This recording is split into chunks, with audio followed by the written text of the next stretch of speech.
For those who might be our guests today, you find us on the front end of our summer question and answer series, which is entirely comprised of questions submitted to me by various congregants here, and we will spend a Sunday morning answering some of those questions. Here's today's question, as posed to me in an email from someone who attends Kirkwood. This is about 3/4 of the email as it was sent to me. If it's okay sometimes to feel doubt and to ask tough questions of your faith, that's very comforting, as it's something I've always done and often feel guilty about in the process. Alternatively, I've been taught in the past to have faith like a child, as in Matthew 18.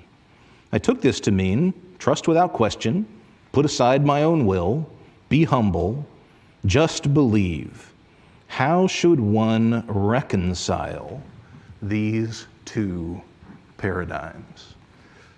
How might you answer that question were it posed to you? We've actually talked about both doubt and childlike faith in the past. So in the email that goes out tomorrow, I will be sure to include links to those sermons as well as the resources that accompanied them.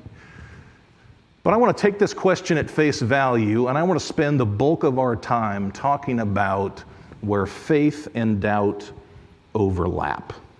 That in fact they are not opposites, but like that Venn diagram on the chalkboard, there is an element of doubt in faith and faith in doubt.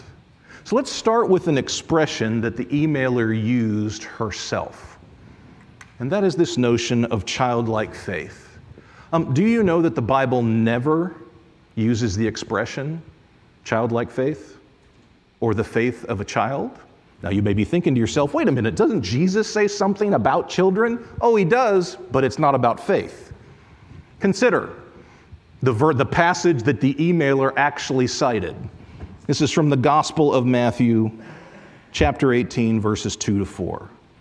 Jesus called a child whom he put among them. He declared, "Truly I tell you, unless you change and become like children, you will never enter the kingdom of heaven.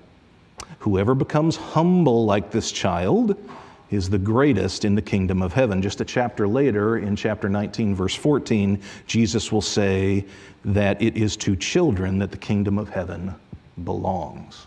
So, recurring theme for Jesus. Let's understand the text. The Greek term used here for children is very specific. It's not children generically. It is not a high schooler. It is not a middle schooler. It is a little child. This is a 2-year-old or a 4-year-old or a 7-year-old being described here. And please note that whatever it is that Jesus is saying that we should emulate about this child, it is going to involve change. The word change here is even stronger than the more common word in the Bible for change, repent.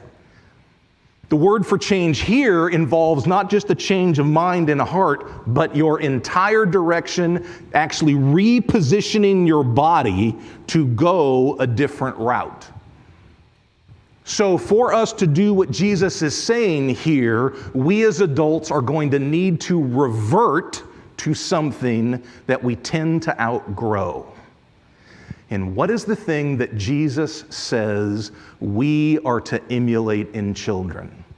It is not faith, it's humility. Be humble like this child. Humble.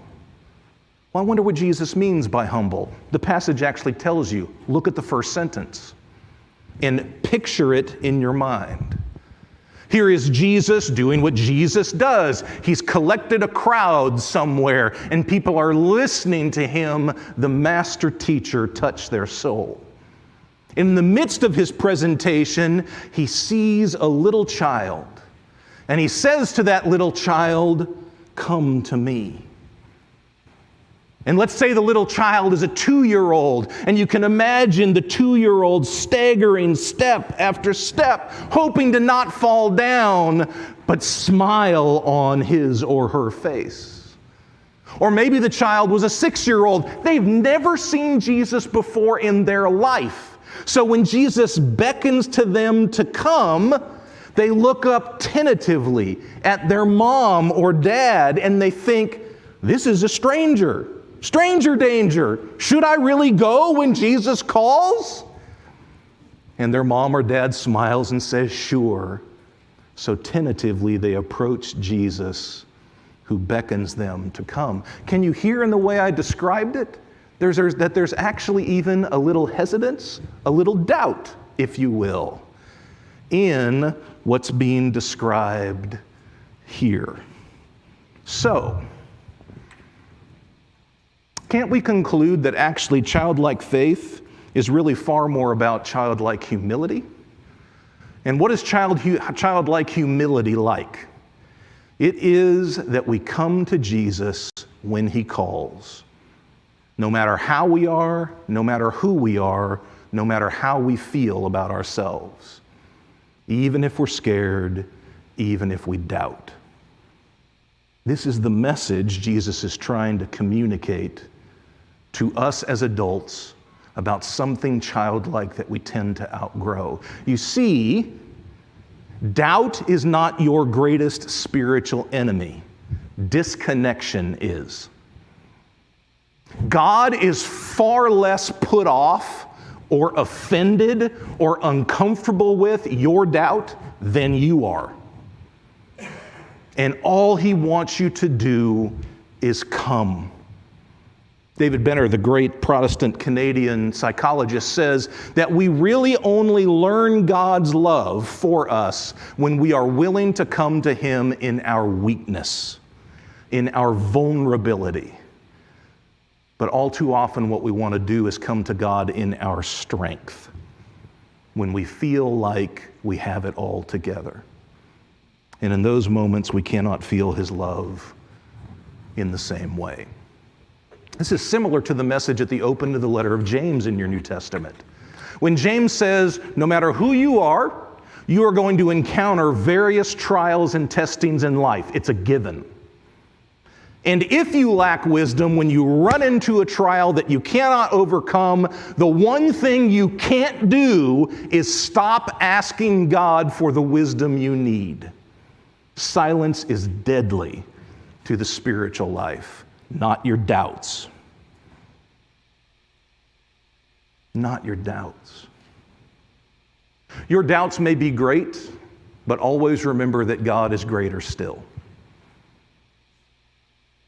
In the heat of the moment, in the season you're going through, your questions, your struggles, your hardships will feel great, and yet God is greater still. In fact, many of the things you're asking, many of the things that weigh you down, many of those unresolved matters in your heart and mind can only be remedied if you reach out to God for the wisdom you need. This is how Father Joseph Nooner puts that. There is no human fix for your doubts. You are not responsible for healing them. God is. As it reads in 2 Timothy 2:13, if we are faithless, God remains faithful, for he cannot deny himself. Let's exercise childlike humility. Let's come to Jesus no matter who we are, no matter how we are. This is how A.W. Tozer, the great Christian writer of the 20th century, describes what Jesus is talking about here in Matthew 18. Quote, now, as always, God discloses himself to those willing to be like children and hides himself in the thick darkness from the wise and the prudent. We must simplify our approach to him. We must put away all effort to impress and come with the guileless candor of childhood. If we do this, without doubt, God will quickly respond. Second of three passages to consider this morning. From Matthew chapter 14. This is the tail end or climax of a famous story which begins in verse 22. The story goes as follows. Jesus and the disciples are again entertaining and teaching crowds. At the end of doing so, Jesus says, "You guys wait for me offshore in the boat. I'm going to go into the hills and pray and recuperate." In the evening, a giant storm comes upon the Sea of Galilee, and it pushes the boat far out into the middle of the lake. And the winds and the waves threaten to overturn the boat, and for hours, the disciples are fearing for their life. But we are told that in the early morning, Jesus comes to them on the water, and at first they think he's a ghost. But then he says, "It's me." And Peter, being Peter, says, "Lord, if you want me to come join you on the water, call me to do so." And Jesus says, "Come." And Peter hops out of the boat and starts to walk. But then we're told in the passage, he notices the winds and the waves, and he starts to sink. And he is told, he screams out to Jesus, "Save me, Lord." And Jesus says to him in response what you see up on the screen. Jesus immediately reached out his hand and caught him, saying to him, "You of little faith, why did you doubt?" So here's what this story is not meant to do. It is not meant for you and I to look down our nose at Peter. It is not meant for you and I to feel superior to Peter. Oh, that terrible Peter. If he just had a little more faith, he could have done what Jesus and he were trying to do. He could have walked all the way on the stormy lake to Jesus. That is actually the opposite of what you're supposed to take away from this story. What you're supposed to take away from this story is we are all Peter. And if every single one of us, if any of us, the guy preaching this sermon included, were in the boat and hopped out onto a stormy lake trying to walk to Jesus, at some point we are all going to notice our circumstances and start to sink. We are all Peter. This is what real world faith looks like. We are all Peter. We all tend to overestimate our faith until it comes face to face with our deepest fears and doubts. We trust Jesus far more when we're in the boat than when we're out on the stormy water. Sometimes we confidently claim to have a faith with no doubts, but what Jesus is actually trying to do is build up in us a faith while we doubt. And from time to time, we all lose sight of Jesus because of what's going on around us. Every so often, our doubts inevitably overwhelm our faith. You and I should expect nothing less than being Peter. Because we're as good at doubting as we are at faith. You might even say for most of us, we're better at doubting than we are at trusting Christ. Jesus is going to spend his entire life, our entire life, trying to coax from us what will feel to us like an impossible kind of trust. The kind of trust that can walk on water to get to him. You and I can expect no better and no less than another story famous in the Gospels. Mark chapter 9, verses 23 and 24. A father with a sick son comes to Jesus, hoping that Jesus can heal his son. And Jesus says to him, "If you are able, all things can be done for the one who believes." And the text says, immediately the father shot back at Jesus, "I believe, help my unbelief." This is what faith looks like. I believe, help my unbelief. Because we are all Peter.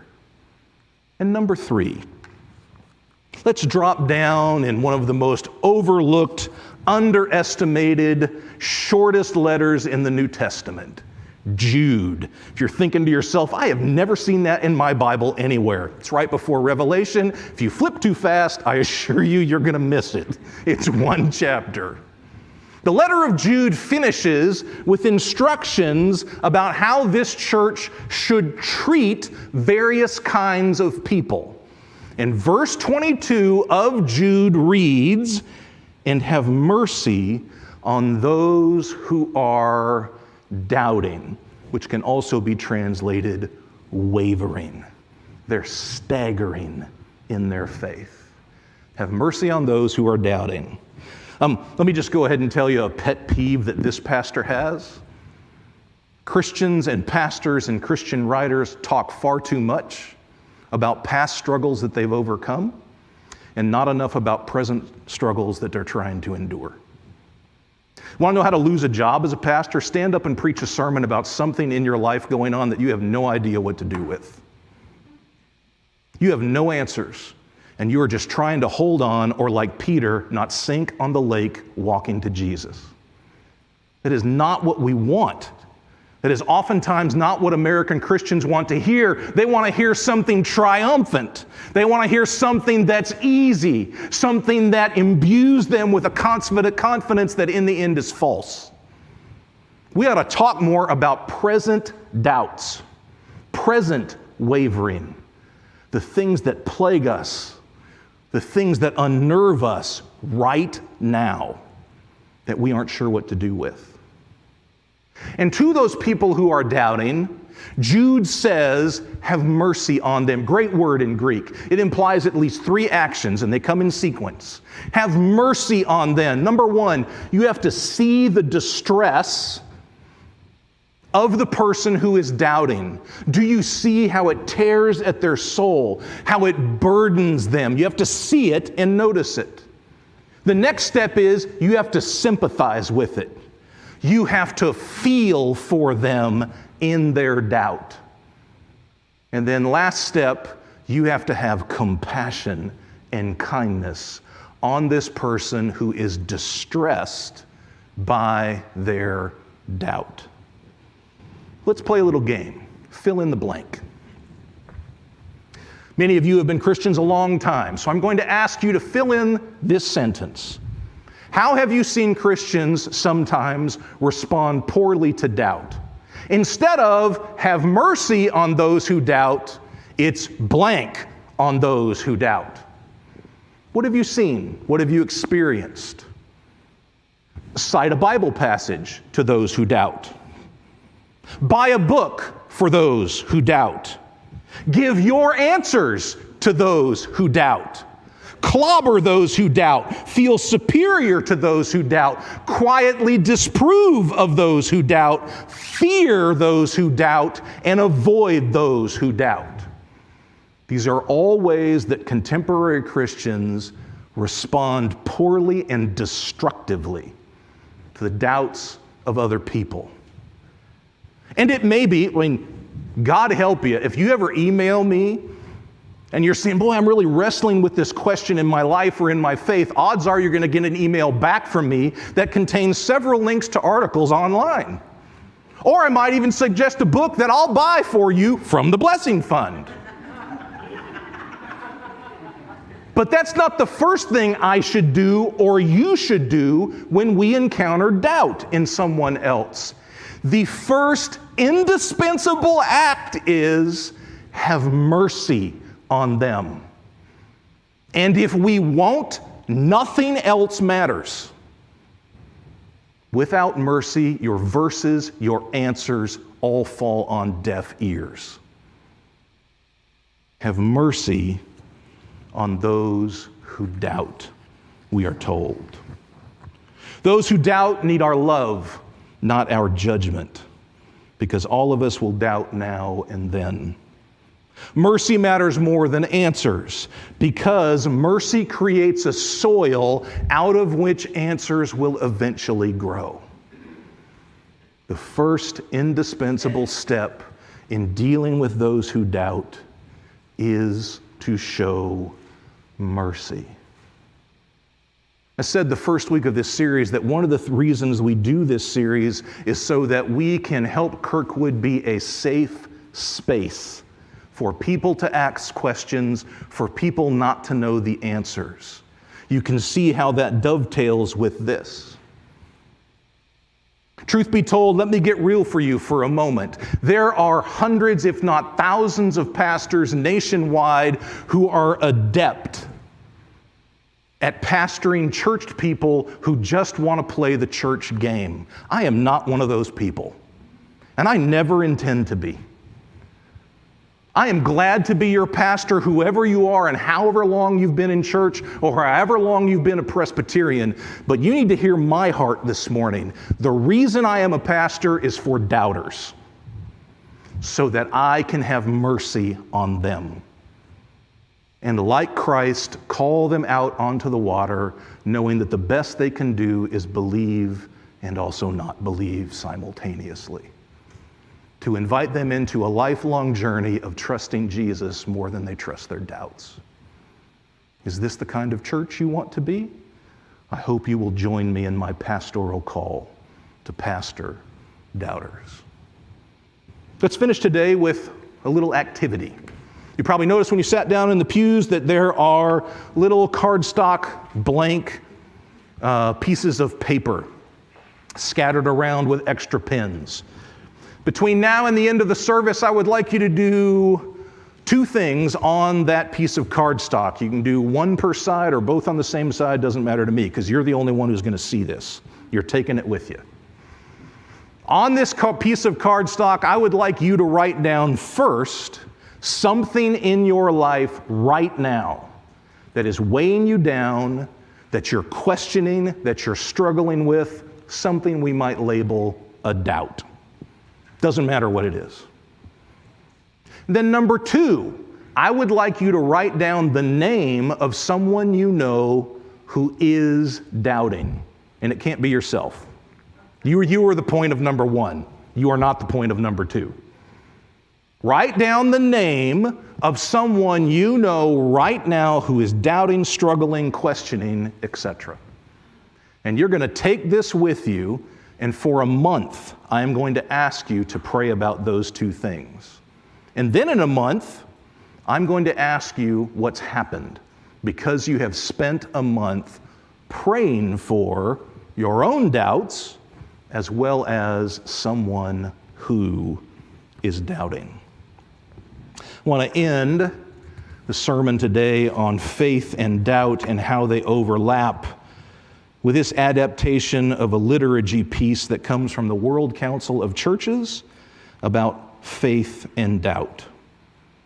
Why are we so easily frightened by the doubts that arise in our hearts? Truth be told, we envy those who say they have never doubted. We'd like to have such certainty, however much of a stubborn illusion it may be. But honestly, we see so much in our world that makes us question your power and care, O God. It takes courage and trust to befriend doubt. We need to be prepared to journey. Apathy, inaction, complacency, and self-centeredness are the opposites of faith, not doubt. Help us continue to follow the way of Christ, for it is only in following that we will find the answers. It is only in action that faith finds us. Uphold us in our perpetual fear. Lift us from our crippling insecurities, veiled as conviction. Strengthen us in the face of adversity and encourage our meager faith.